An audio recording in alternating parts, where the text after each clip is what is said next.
Who's hungry? The deli's open. Hey guys, Marco D'Angelo back here for the final edition of Marco's Deli for this football season. Boy, the season has gone by quickly. We're going to preview the Super Bowl for you. Going to give you a play on the Super Bowl, and I'm going to give you a couple props, and I'll tell you about what's going on with me over at WagerTalk.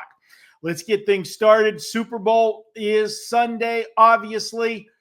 Current line, as we are recording this on Thursday, the current line is Kansas City -1, and the over-under is 49.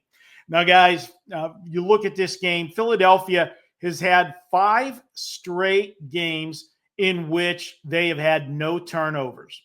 And over their last 6 games, they have a turnover margin of 20 to 2. Obviously, that has led to their success down the stretch. And anytime you have a team that has that many turnovers, they're going to win games whenever they're on the plus side of those turnovers. A lot of it, you can say, hey, is that a product of luck or is that just great defense? Well, obviously, it's a bit of both. Interceptions tend to be more result of the defense. Fumbles, sometimes that is the luck factor because once that ball hits the ground, it's a 50-50 shot of who's going to fall on it. And Philadelphia has fallen on it more often than the opponents. Another interesting stat with Philadelphia we find coming into this game is that over their last 16 games, they've held 15 of those 16 opponents to 23 points or less. We also find that Philadelphia, over their last 3 games, their playoff run, they have rushed the football for 683 yards.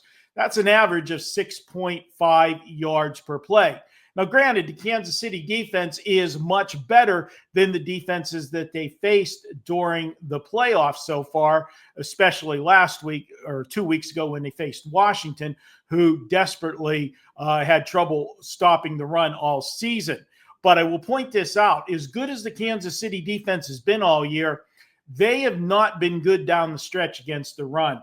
Over their last 4 games, now granted, one of those 4 games was the final game of the regular season where they sat a lot of the starters, so you kind of got to throw that one out. But still, teams have averaged 4.85 yards per carry against them over the last 4 games.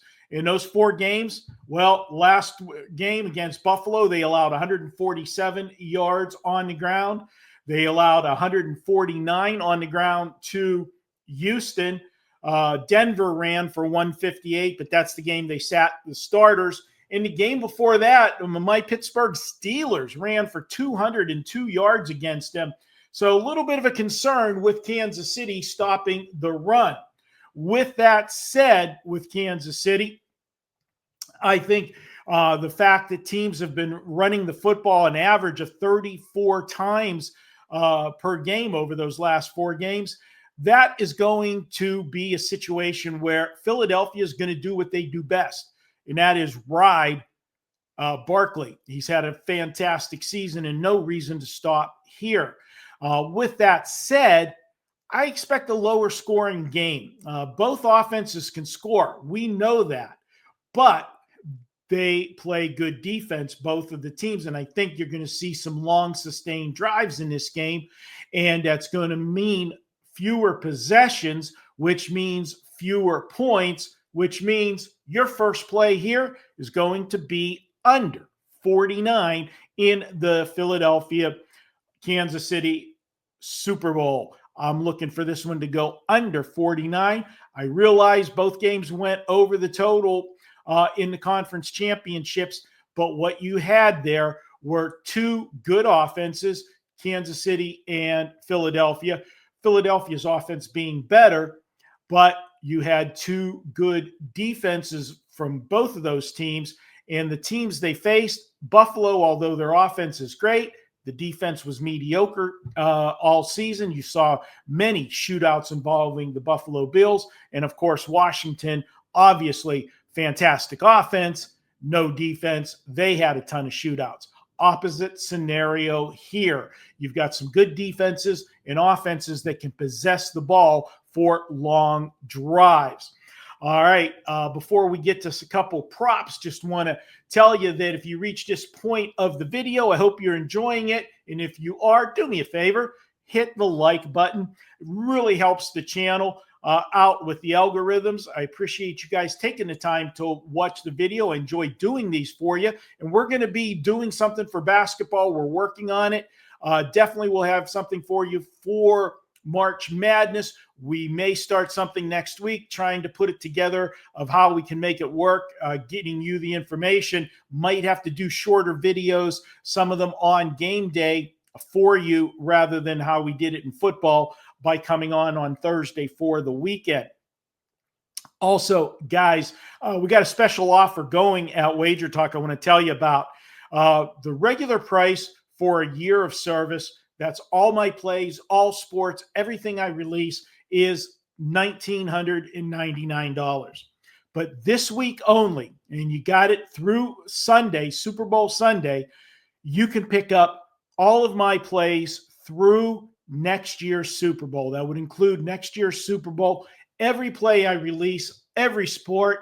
And that includes, guys, remember, we do horse racing as well, the Triple Crown races and some spot races during the spring and summer leading up to the Kentucky Derby with the prep races. In fact, my clients got one last week. We told them to bet in the Holy Bull Stakes at Gulfstream Park.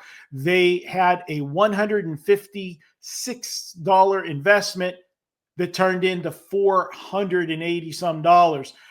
Guys, $325 profit for the wager on Saturday. With that, I share those things with you as well. You'll get all of my 5% plays. Those plays sell for $35 each. And we are 21-6 with our last 27 5% plays dating back to last February. So if you want to come on board, head over to WagerTalk.com. You can check out that package. Just $1,199 for a full year through next year's Super Bowl. That comes out to $23 per week, guys. All right, now let's get to those prop plays. And I'm going to give you a prop I like to do. I do this one almost every year. It's which half will be the higher scoring half, the first half or the second half. I'm taking the second half. And the reasoning behind that prop, you're going to lay $1.30. You obviously get the overtime as well, but we know that we never see overtimes in the Super Bowl, but we did see one last year. If it does go to overtime, that is included in the second half wager. But the reason I like the second half wager is that teams generally start slow in the Super Bowl. Nobody wants to make that first mistake. They come out, they look at the game, they try a game plan, they stay conservative. They don't want to make the first mistake and fall behind. So generally, you have a low-scoring first quarter, which leads to a low-scoring half, which leads to the second half being the higher scoring half. We're going to go ahead and take the prop over the higher scoring total in the second half. That's a first half or second half wager. You're taking second half as the highest scoring, minus 130. The other one I'm going to look at is, and I'm going to suggest waiting on this one till Sunday, is it's been creeping up, and I expect it to continue to creep up come game day on Sunday. And here's a little tip for you with betting props. Generally speaking, if you have over props that you like and you want to bet those as early as possible.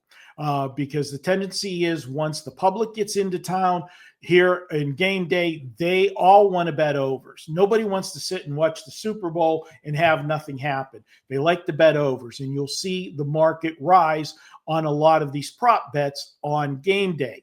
So if you're betting the over, you want to get it done earlier in the week. If you're betting unders, you wait to game day because you're generally going to get the best price on game day. As the public starts betting the overs, they keep driving it up, you get the best of the number. And this prop, we're betting an under, so I'm waiting. We're going to take Kansas City under 362.5 total yards of offense. We're going under 362 total yards of offense. Now, the thinking on this is I expect the two defenses to be good in this game. I expect the offenses to have longer sustained drives, which will eat up clock, especially if Philadelphia is running the football or high percentage passes to the tight ends. That keeps the clock moving. You keep churning the chains, moving the chains. Clock keeps running. You don't have a lot of incomplete passes, high percentage plays. That shortens the game, which shortens the number of possessions, which shortens the opportunity to get the yards to send this over 362. So your second prop is under 362.5 yards. Now, guys, if you want to get my Super Bowl package, I'll have that up on the website. It will have my side. You already know who I like for the total. You'll also get more prop wagers involved as well. Head on over to WagerTalk.com. Check things out. We have been running great. Last 48 days, 64-40 for our clients for a profit of $4,842. And guys, going back to October 1st, we are WagerTalk's #2 handicapper in total money won. Head on over, check it out at WagerTalk.com. Guys, thanks again for joining me all season long with Marco's Deli. And I appreciate you guys following along and taking the time to watch the videos. Hey, I want to hear who you like in the Super Bowl. Tell me in the comment section. Tell me who you like and what you think the score is going to be. Good luck this Sunday. Enjoy the game. I will be back with some basketball Deli plays coming soon. Stay tuned.